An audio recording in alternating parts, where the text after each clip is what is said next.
Hello student, আমি Moumita Majumdar. Welcome to our channel. আশা করি তোমরা সকলে খুব ভালো আছো। স্টুডেন্ট, তোমাদের লাস্টের ভিডিওটায় আমি তোমাদের পলিটিক্যাল সায়েন্স থেকে সেকেন্ড সেমিস্টারের মেজর পলিটিক্যাল সায়েন্স থেকে পার্লামেন্ট সম্পর্কে আলোচনা করেছিলাম। তো আজকে আমরা পার্লামেন্টের যে ভাগগুলো রয়েছে, অর্থাৎ রাজ্যসভা, লোকসভা এবং রাষ্ট্রপতি, অর্থাৎ যেগুলো নিয়ে আমাদের ভারতের পার্লামেন্ট গঠিত, তো তার সেই ভাগগুলো নিয়ে আলোচনা করব। তো আজকে আমাদের টপিকটা হচ্ছে রাজ্যসভা। ঠিক আছে, রাজ্যসভা হচ্ছে পার্লামেন্টের স্থায়ী কক্ষ, যাকে হচ্ছে ভেঙে ফেলা যায় না। ঠিক আছে, তো টপিকে যাওয়ার আগে যেটা আমি রোজ বলি, আবারও আজকে সেটাই বলছি, যে আমাদের অনলাইন ক্লাস কিন্তু চলছে এবং নোটসও কিন্তু প্রোভাইড করা হয়েছে। তোমরা অনেকেই কমেন্টে এসে নোটস চাইছো, ঠিক আছে, বাট নোটস এভাবে পাওয়া যাবে না। তোমাদের আমাদের সাথে অনলাইনে যুক্ত হতে হবে। আমাদের অনলাইন ক্লাস চলছে, আমাদের অনলাইন ক্লাসে যুক্ত হয়ে তোমরা ক্লাসও পাবে এবং সে সাথে তোমরা নোটসও পেয়ে যাবে। তো আমাদের সঙ্গে যুক্ত হতে চাইলে আমাদের হেল্পলাইন নাম্বারে যোগাযোগ করতে হবে। আমাদের হেল্পলাইন নাম্বার এখানে দেখো দেওয়া আছে কর্নারে। একটা হচ্ছে 6295916282, আর একটা 7076398606, সরি। এটা হচ্ছে আমাদের হেল্পলাইন নাম্বার এবং আমাদের কোর্সের ফি হচ্ছে 999। ঠিক আছে, 999 হচ্ছে আমাদের পুরো প্যাকেজটা, অর্থাৎ মাত্র 999 পে করে তোমরা মেজরের সঙ্গে সঙ্গে এসিসি, মাইনর, এমডিসি, এইসি সমস্ত কিছু পেয়ে যাচ্ছ। ঠিক আছে, এবং আমাদের কোর্সের ডিউরেশন হচ্ছে 6 মান্থের। ঠিক আছে, 6 মাস হচ্ছে আমাদের অনলাইন ক্লাস চলবে, নোটসও দেওয়া চলবে এবং 6 মাসের মধ্যে কিন্তু অলরেডি প্রায় 2 মাস শেষ হতে চললো। তো তোমরা যারা আমাদের সঙ্গে যোগাযোগ করতে চাইছো, যারা পড়তে চাইছো, তারা আমাদের হেল্পলাইন নাম্বারে যোগাযোগ করে আমাদের সঙ্গে যুক্ত হয়ে যাও। ঠিক আছে, চলো দেরি না করে শুরু করি আজকের ক্লাস। দেখো, যেটা শুরুতেই বললাম যে আজকের টপিক হচ্ছে রাজ্যসভা। ঠিক আছে, রাজ্যসভা হচ্ছে সংসদ বা পার্লামেন্টের উচ্চ কক্ষ। ঠিক আছে, এটা হচ্ছে স্থায়ী কক্ষ, এটাকে কখনো ভাঙা যায় না। যেরকম লোকসভাকে কিন্তু ভেঙে ফেলা যায়, কিন্তু রাজ্যসভা হচ্ছে পার্লামেন্টের স্থায়ী কক্ষ, একে কিন্তু ভেঙে ফেলা যায় না। এই সম্পর্কে কিন্তু মানে কনস্টিটিউশনে কিছু দেওয়া নেই যে রাজ্যসভার মানে ভেঙে ফেলা যায় বা এই ব্যাপারে কিছু দেওয়া নেই। ওই জন্য রাজ্যসভা হচ্ছে স্থায়ী কক্ষ। 1952 সালে 1952-তে রাজ্যসভা তৈরি হয়েছে।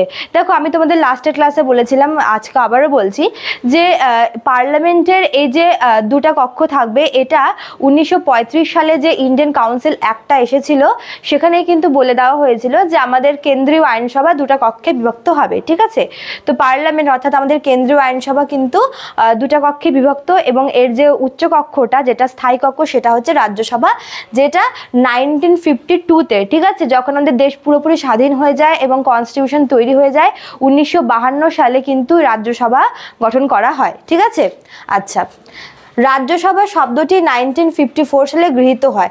দেখো, প্রথমে রাজ্যসভার নাম রাজ্যসভা ছিল না, এটাকে বলা হতো কাউন্সিল অফ স্টেটস। ঠিক আছে, কাউন্সিল অফ স্টেটস বলা হতো।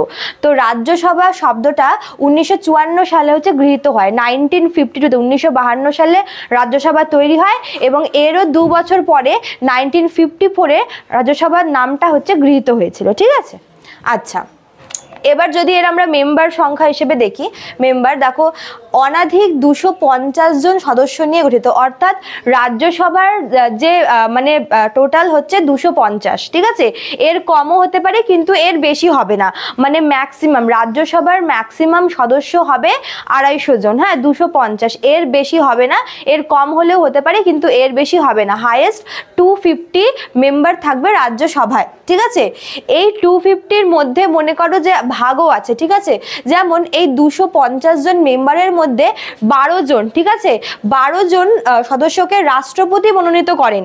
ঠিক আছে, অর্থাৎ এই যে 250 জন মেম্বার যদি আমরা ওভারঅল ধরি, এখন কত আছে সেটা আমরা পরে বলবো। যদি আমরা 250 জন মানে টোটালটাকে নিয়ে ধরি, তাহলে এর মধ্যে 12 জনকে কিন্তু রাষ্ট্রপতি মনোনীত করে।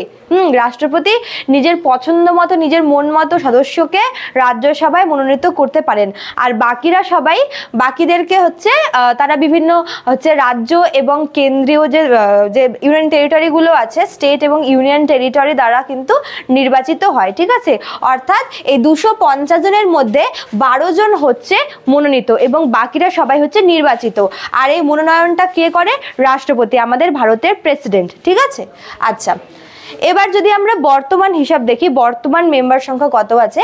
বর্তমানে 245 জন সদস্য রয়েছে, ঠিক আছে, যার মধ্যে 233 জন নির্বাচিত এবং 12 জন হচ্ছে মনোনীত, ঠিক আছে। যেটা বললাম যে যতই থাক না কেন মেম্বার সংখ্যা, সে 250 থাক বা এর কম থাক, মানে টোটালের মধ্যে 12 জনকে আগে ভাগে রাষ্ট্রপতি মনোনীত করে থাকে এবং বাকি যতজন পড়ে থাকে তারা সমস্ত মানে তারা হচ্ছে রাজ্য এবং হচ্ছে ইউনিয়ন টেরিটরি থেকে কিন্তু নির্বাচিত হয়, ঠিক আছে। আচ্ছা, তো বর্তমানে হচ্ছে 245 জন মেম্বার রয়েছে, মানে 250 জন ম্যাক্সিমাম থাকতে পারে, কিন্তু বর্তমানে 5 জন কম রয়েছে। টোটাল কত রয়েছে? 245 জন হচ্ছে মোট রয়েছে, যার মধ্যে 233 জন হচ্ছে কি নির্বাচিত, ঠিক আছে, এবং বাকি 12 জন হচ্ছে রাষ্ট্রপতির দ্বারা মনোনীত। আচ্ছা, এবার যদি আমরা কার্যকাল দেখি, দেখো এদের কার্যকাল বলছে 6 বছর। দেখো রাজ্যসভা হচ্ছে স্থায়ী কক্ষ, রাজ্যসভাকে ভেঙে ফেলা যায় না, কিন্তু রাজ্যসভার যে মেম্বাররা রয়েছে তাদের কার্যকাল হচ্ছে 6 বছর, ঠিক আছে। দেখো এমনি বাকিবার যদি আমি আদার্স পোস্ট দেখি, যদি আমি রাষ্ট্রপতি দেখি, তারপর মনে করো যে হচ্ছে যদি আমি উপরাষ্ট্রপতি দেখি, তারপর হচ্ছে স্পিকার বা লোকসভার মেম্বাররা, যে কোনো পোস্টেরই আমরা কার্যকাল কিন্তু 5 বছর পাই, ঠিক আছে। কিন্তু রাজ্যসভার যে মেম্বাররা রয়েছে তারা কিন্তু একটু এক্সেপশনাল, তারা 6 বছরের জন্য নির্বাচিত হয়। তো রাজ্যসভার মেম্বারদের কার্যকাল হচ্ছে 6 বছর, ঠিক আছে। আচ্ছা, এবার হচ্ছে মেম্বার গেল, এবার হচ্ছে আমরা প্রেসিডেন্ট নিয়ে আলোচনা করব, ঠিক আছে। দেখো দেশের উপরাষ্ট্রপতি, উপরাষ্ট্রপতি মানে কি? Vice president. আমাদের যে ভাইস প্রেসিডেন্ট আছে তিনি হচ্ছেন রাজ্যসভার চেয়ারম্যান, ঠিক আছে। মানে আমাদের যে রাষ্ট্রপতি, উপরাষ্ট্রপতি সরি, মানে রাষ্ট্রপতির পরেই যার স্থান, সেই উপরাষ্ট্রপতি উনি হচ্ছেন রাজ্যসভার চেয়ারম্যান। মানে উনি যে রাজ্যসভায় আলাদা করে কোনো চেয়ারপারসন থাকে না, যে যেরকম মনে করো যে লোকসভায় স্পিকার থাকে, ঠিক আছে, স্পিকার হচ্ছে ওখানকার আর কি চেয়ারপারসন, কিন্তু রাজ্যসভার কিন্তু আলাদা করে কোনো চেয়ারপারসন থাকে না। রাজ্যসভার চেয়ারপারসন হিসেবে ক্ষমতা কার রয়েছে? উপরাষ্ট্রপতি, ঠিক আছে। তিনি পদাধিকার বলে রাজ্যসভার চেয়ারপারসনের ভূমিকাটা পালন করেন। আচ্ছা, এবার দেখো আরো কয়েকটা বিষয় জানতে লাগবে আমাদের রাজ্যসভা থেকে। সেটা হচ্ছে প্রতি 2 বছর অন্তর, মানে প্রতি 2 বছর পর পর 3/1 সদস্য অবসর নেন, ঠিক আছে। মানে প্রতি যেহেতু এর ইলেকশনটা 6 বছর পর পর আসে, যেহেতু বললামই প্রথমেই যে রাজ্যসভার মেম্বারদের কার্যকাল হচ্ছে 6 বছর, তো প্রতি 2 বছর পর পরই কিন্তু মোট 3 জন সদস্যের একজন হচ্ছে ইস্তফা মানে অবসর গ্রহণ করেন, না রিটায়ার করেন, ঠিক আছে। তাহলে প্রতি 2 বছর অন্তর অন্তর কতজন সদস্য রাজ্যসভার আর কি থেকে আর কি পদত্যাগ করেন বা যাকে বলে হচ্ছে অবসর নেন, তাহলে হবে হচ্ছে 3/1 ঠিক আছে। আচ্ছা, আর কি কি জানবো এখান থেকে? এবার ভোটিং প্রসেসটা, ঠিক আছে। রাজ্যসভার মেম্বারদের যে ভোট, মানে ওদের যে নির্বাচিত করা, তারা কিভাবে নির্বাচিত হয়? দেখো রাজ্যসভার সদস্যরা একক হস্তান্তরযোগ্য ভোট, ঠিক আছে, একক হস্তান্তরযোগ্য ভোটের ভিত্তিতে তারা হচ্ছে নির্বাচিত হন, এবং ওদেরকে নির্বাচন কারা করেন? বিভিন্ন যে অঙ্গরাজ্যগুলি রয়েছে এবং মানে ইউনিয়ন টেরিটরিগুলো রয়েছে, সেখানকার হচ্ছে বিধানসভার মেম্বাররা মিলে রাজ্যসভার মেম্বারদেরকে নির্বাচিত করেন, ঠিক আছে। এবং ভোটিংটা কিরকম হয়? একক হস্তান্তরযোগ্য ভোটের মাধ্যমে, ঠিক আছে। এবার হচ্ছে রাজ্যসভার ব্যাপারে যা যা ইম্পর্টেন্ট আমি সব তোমাদের এখানে বলে দিলাম। এবার দেখো রাজ্যসভার যদি আমি হচ্ছে আরো কিছু যেগুলো তোমার না জানলেই নয়, যেরকম মনে করো যে আমাদের পশ্চিমবঙ্গ থেকে রাজ্যসভার সিট টোটাল রয়েছে হচ্ছে 16টা। আমি এখানে জায়গার অভাবে লিখতে পারিনি, ঠিক আছে। টোটাল হচ্ছে 16টা আমাদের পশ্চিমবঙ্গের, মানে আমাদের পশ্চিমবঙ্গ রাজ্যের সিট রয়েছে রাজ্যসভায়।